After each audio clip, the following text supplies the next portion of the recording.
कस्यचित् पापं न चैव सुकृतं विभुः अज्ञानेनावृतं ज्ञानं तेन मुह्यन्ति जन्तवः। जिसे अभी प्रभु कहा उसी को यहां विभु कहा गया है, क्योंकि वो संपूर्ण वैभव से संयुक्त है। प्रभुता एवं वैभव से संयुक्त वो परमात्मा न किसी के पाप कर्म को और न किसी के पुण्य कर्मों को ही ग्रहण करता है। फिर लोग कहते क्यों हैं? इसलिए कि अज्ञान के द्वारा ज्ञान ढका हुआ है।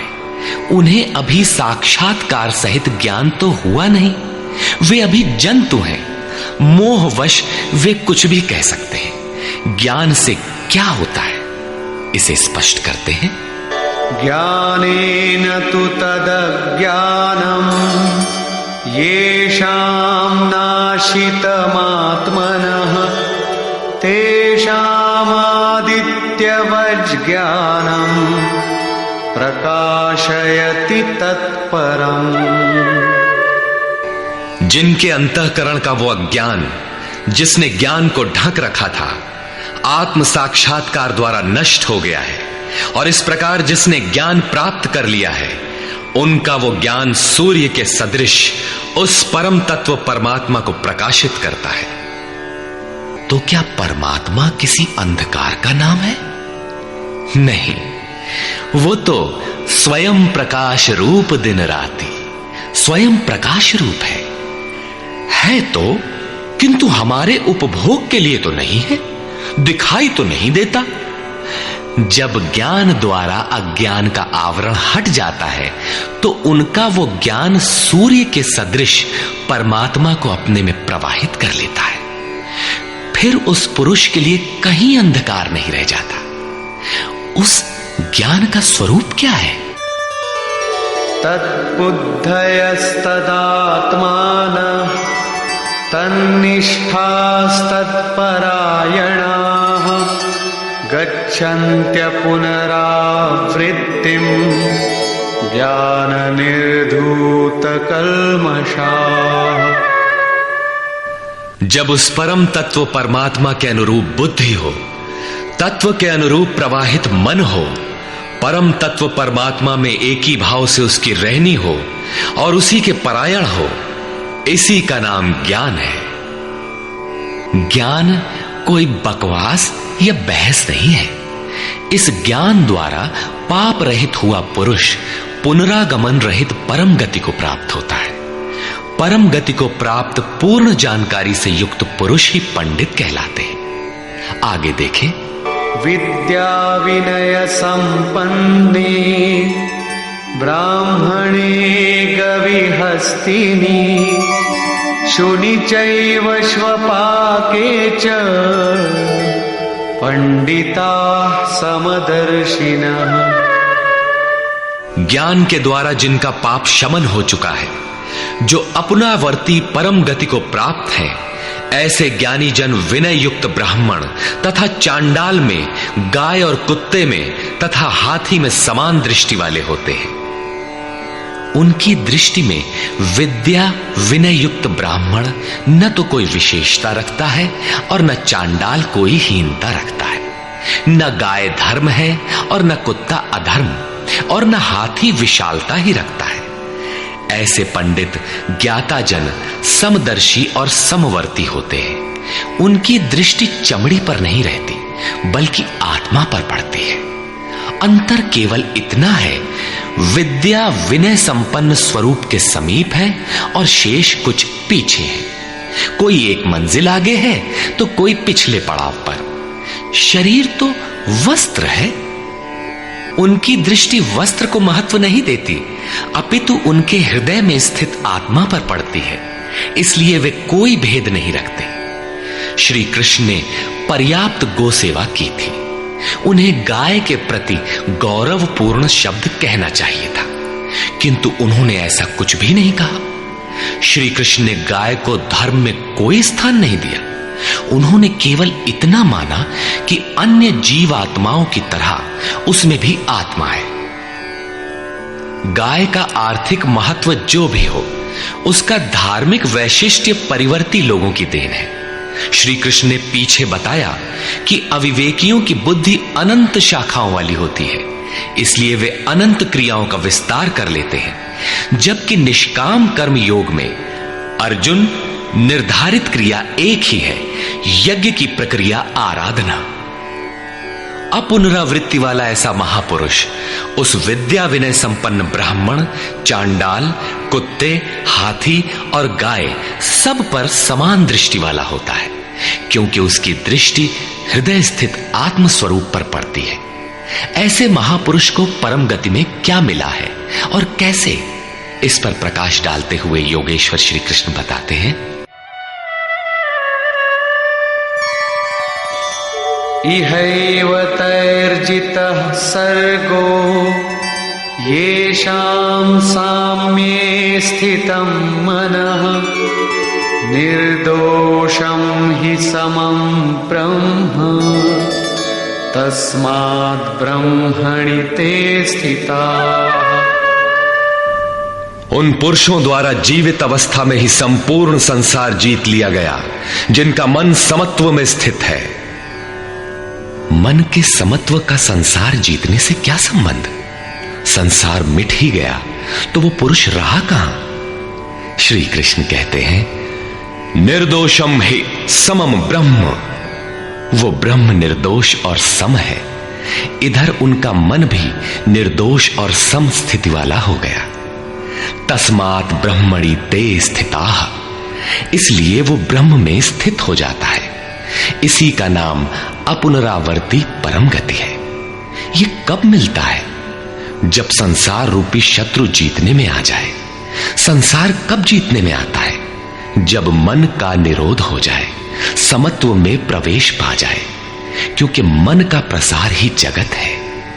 जब वो ब्रह्म में स्थित हो जाता है, तब ब्रह्मविद का लक्षण क्या है, उसकी रहनी स्पष्ट करते हैं। न प्रहिष्येत् प्रियं प्राप्य नो द्विजेत् प्राप्य चाप्रियं स्थिरबुद्धिरसम्मूढो ब्रह्मविद् ब्रह्मणि स्थितः। उसका कोई प्रिय अप्रिय होता नहीं, इसलिए जिसे लोग प्रिय समझते हैं उसे पाकर वो हर्षित नहीं होता, और जिसे लोग अप्रिय समझते हैं, जैसा धर्मावलंबी चिन्ह लगाते हैं, उसे पाकर वो उद्वेगवान नहीं होता है। ऐसा स्थिर बुद्धि, असम्मूढ़, संशय रहित ब्रह्मविद, ब्रह्म से संयुक्त ब्रह्मवेत्ता, ब्रह्मणि स्थितः, परात्पर ब्रह्म में सदैव स्थित है। बाह्य स्पर्शेष्वसक्तात्मा विन्दत्यात्मनि यत् सुखम् स ब्रह्मयोगयुक्तात्मा सुखमक्षयमश्नुते। बाहर संसार के विषय भोगों में अनासक्त पुरुष अंतरात्मा में स्थित जो सुख है, उस सुख को प्राप्त होता है। वो पुरुष ब्रह्म योग युक्त आत्मा, पर ब्रह्म परमात्मा के साथ मिलन से युक्त आत्मा वाला है। इसलिए वो अक्षय आनंद का अनुभव करता है, जिस आनंद का कभी क्षय नहीं होता। इस आनंद का उपभोग कौन कर सकता है? जो बाहर के विषय भोगों से अनासक्त है। तो क्या भोग बाधक हैं? भगवान श्री कृष्ण कहते हैं, ये हि संस्पर्शजा भोगा दुःखयोनय एव ते आद्यन्तवन्तः कौन्तेय न तेषु रमते बुधः। केवल त्वचा ही नहीं, सभी इंद्रियां स्पर्श करती हैं। देखना आंख का स्पर्श है, सुनना कान का स्पर्श है, इसी प्रकार इंद्रियों और विषयों के संयोग से उत्पन्न होने वाले सभी भोग यद्यपि भोगने में प्रिय प्रतीत होते हैं, किंतु निसंदेह वे सब दुख योनयः, दुखद योनियों के ही कारण हैं। ये भोग ही योनियों के कारण हैं। इतना ही नहीं, वे भोग पैदा होने और मिटने वाले हैं, नाशवान हैं। इसलिए कौन्तेय, विवेकी पुरुष उनमें नहीं फंसते। इंद्रियों के इन स्पर्शों में रहता क्या है? काम और क्रोध, राग और द्वेष। इस पर श्री कृष्ण कहते हैं, शक्नोति हैव यः सोढुम् प्राक्शरीरविमोक्षणात् कामक्रोधोद्भवं वेगं स युक्तः स सुखी नरः। इसलिए जो मनुष्य शरीर के नाश होने से पहले ही काम और क्रोध से उत्पन्न हुए वेग को सहन करने में, मिटा देने में सक्षम है, वही नर रमन करने वाला है, वही इस लोक में योग से युक्त है और वही सुखी है। जिसके पीछे दुख नहीं है, उस सुख में अर्थात परमात्मा में स्थिति वाला है। जीते जी ही इसकी प्राप्ति का विधान है, मरने पर नहीं। संत कबीर ने इसी को स्पष्ट किया, अवधू जीवत में कर आशा। तो क्या मरने के बाद मुक्ति नहीं होती? वे कहते हैं, मुए मुक्ति गुरु कहे स्वार्थी, झूठा दे विश्वासा। यही योगेश्वर श्री कृष्ण का कथन है कि शरीर रहते मरने से पहले ही जो काम क्रोध के वेग को मिटा देने में सक्षम हो गया, वही पुरुष इस लोक में योगी है, वही सुखी है। काम क्रोध बाह्य स्पर्श ही शत्रु है, इन्हें आप जीते। इसी पुरुष के लक्षण पुनः बता रहे हैं। योऽन्तः सुखोऽन्तरारामः तथान्तर्ज्योतिरेव यः स योगी ब्रह्मनिर्वाणम् ब्रह्मभूतोऽधिगच्छति। जो व्यक्ति अंतरात्मा में ही सुख वाला, अंतरारामः, अंतरात्मा में ही आराम वाला, तथा जो अंतरात्मा में ही प्रकाश वाला, साक्षात्कार वाला है, वही योगी ब्रह्मभूत, ब्रह्म के साथ एक होकर ब्रह्म निर्वाणम, वाणी से परे ब्रह्म, शाश्वत ब्रह्म को प्राप्त होता है। अर्थात पहले विकारों, काम क्रोध का अंत, फिर दर्शन, फिर प्रवेश। आगे देखें। लभन्ते ब्रह्मनिर्वाणम् ऋषयः क्षीणकल्मषाः छिन्नद्वैधायतात्मानः सर्वभूतहिते रताः। परमात्मा का साक्षात्कार करके जिनका पाप नष्ट हो गया है, जिनकी दुविधाएं नष्ट हो गई हैं, संपूर्ण प्राणियों के हित में जो लोग लगे हुए हैं, प्राप्ति वाले ही ऐसा कर सकते हैं। जो स्वयं गड्ढे में पड़ा है, वो दूसरों को क्या बाहर निकालेगा। इसलिए करुणा महापुरुष का स्वाभाविक गुण हो जाता है। तथा यतात्मानः, जितेंद्रिय ब्रह्मवेत्ता पुरुष शांत पर ब्रह्म को प्राप्त होते हैं। उसी महापुरुष की स्थिति पर पुनः प्रकाश डालते हैं। काम क्रोध वियुक्तानां यतीनां यतचेतसाम् अभितो ब्रह्म निर्वाणं वर्तते विदितात्मनाम्। काम और क्रोध से रहित जीते हुए चित्त वाले परमात्मा का साक्षात्कार किए हुए ज्ञानी पुरुषों के लिए सब ओर से शांत पर ब्रह्म ही प्राप्त है। बार बार योगेश्वर श्री कृष्ण उस पुरुष की रहनी पर बल दे रहे हैं जिससे प्रेरणा मिले। प्रश्न लगभग पूर्ण हुआ। अब वे पुनः बल देते हैं कि इस स्थिति को प्राप्त करने का आवश्यक अंग श्वास प्रश्वास का चिंतन है। यज्ञ की प्रक्रिया में प्राण का अपान में हवन, अपान का प्राण में हवन, प्राण अपान दोनों की गति का निरोध उन्होंने बताया था। उसी को समझा रहे हैं।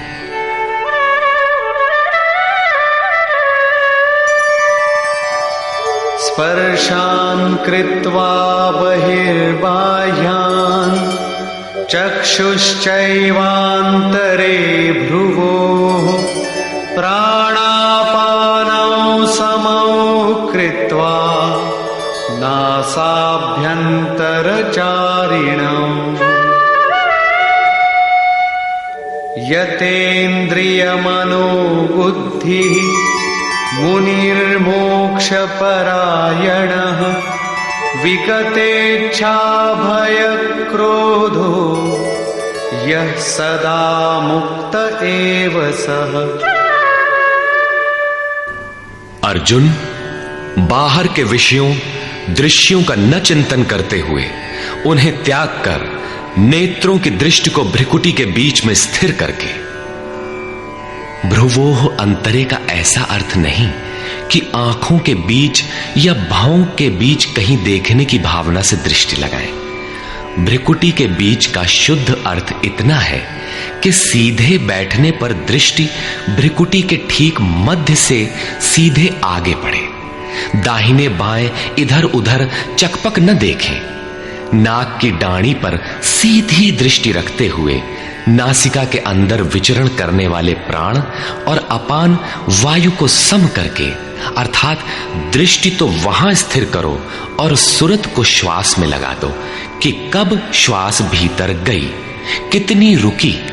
लगभग आधा सेकंड रुकती है, प्रयास करके न रोकें। कब श्वास बाहर निकली, कितनी देर तक बाहर रही। श्वास में उठने वाली नाम ध्वनि सुनाई पड़ती रहेगी। इस प्रकार श्वास प्रश्वास पर जब सुरत टिक जाएगी तो धीरे धीरे श्वास अचल स्थिर ठहर जाएगी, सम हो जाएगी। न भीतर से संकल्प उठेंगे और न बाह्य संकल्प अंदर टकराव कर पाएंगे। बाहर के भोगों का चिंतन तो बाहर ही त्याग दिया गया था, भीतर भी संकल्प नहीं जागृत होंगे। सुरत एकदम खड़ी हो जाती है, तैल धारावत। तेल की धारा पानी की तरह टप टप नहीं गिरती, जब तक गिरेगी धारा ही गिरेगी। इसी प्रकार प्राण और अपान की गति एकदम सम स्थिर करके इंद्रियों, मन और बुद्धि को जिसने जीत लिया है, इच्छा, भय और क्रोध से रहित, मननशीलता की चरम सीमा पर पहुंचा हुआ मोक्ष परायण मुनि सदा मुक्त ही है। मुक्त होकर वो कहां जाता है, क्या पाता है, इस पर कहते हैं भोक्तारं यज्ञ तपसां सर्वलोकमहेश्वरं सुहृदं सर्वभूतानां ज्ञात्वा मां शान्तिमृच्छति। वो मुक्त पुरुष मुझे यज्ञ और तपों को भोगने वाला, संपूर्ण लोकों के ईश्वरों का भी ईश्वर, संपूर्ण प्राणियों का स्वार्थ रहित हितैषी, ऐसा साक्षात जानकर शांति को प्राप्त होता है। योगेश्वर श्री कृष्ण कहते हैं कि उस पुरुष के श्वास प्रश्वास के यज्ञ और तप का भोक्ता मैं हूं। यज्ञ और तप अंत में जिसमें विलय होते हैं वो मैं हूं, वो मुझे प्राप्त होता है। यज्ञ के अंत में जिसका नाम शांति है वो मेरा ही स्वरूप है। वो मुक्त पुरुष मुझे जानता है और जानते ही मुझे प्राप्त हो जाता है। इसी का नाम शांति है। जैसे मैं ईश्वरों का भी ईश्वर हूं, वैसे ही वो भी है। निष्कर्ष, इस अध्याय के आरंभ में अर्जुन ने प्रश्न किया कि कभी तो आप निष्काम कर्म योग की प्रशंसा करते हैं और कभी आप संन्यास मार्ग से कर्म करने की प्रशंसा करते हैं। अतः दोनों में एक को जो आपका सुनिश्चित किया हो, परम कल्याणकारी हो, उसे कहिए। श्री कृष्ण ने बताया, अर्जुन, परम कल्याण तो दोनों में है। दोनों में वही निर्धारित यज्ञ की क्रिया ही की जाती है। फिर भी निष्काम कर्मयोग विशेष है। बिना इसे किए सन्यास अर्थात शुभाशुभ कर्मों का अंत नहीं होता। सन्यास मार्ग नहीं, मंजिल का नाम है। योग युक्त ही सन्यासी है। योग युक्त के लक्षण बताए कि वही प्रभु है। वह न करता है न कुछ कराता है, बल्कि स्वभाव में प्रकृति के दबाव के अनुरूप लोग व्यस्त हैं। जो साक्षात मुझे जान लेता है वही ज्ञाता है, वही पंडित है। यज्ञ के परिणाम में लोग मुझे जानते हैं। श्वास प्रश्वास का जप और यज्ञ तप जिसमें विलय होते हैं, मैं ही हूं। यज्ञ के परिणाम स्वरूप मेरे को जानकर वे जिस शांति को प्राप्त होते हैं, वह भी मैं ही हूं। अर्थात श्री कृष्ण जैसा महापुरुष जैसा स्वरूप उस प्राप्ति वाले को भी मिलता है। वह भी ईश्वरों का ईश्वर, आत्मा का भी आत्म स्वरूपमय हो जाता है। उस परमात्मा के साथ एक ही भाव पा लेता है। अर्थात एक होने में जन्म चाहे जितने लगे। इस अध्याय में स्पष्ट किया कि यज्ञ तपों का भोक्ता, महापुरुषों के भी अंदर रहने वाली शक्ति महेश्वर है।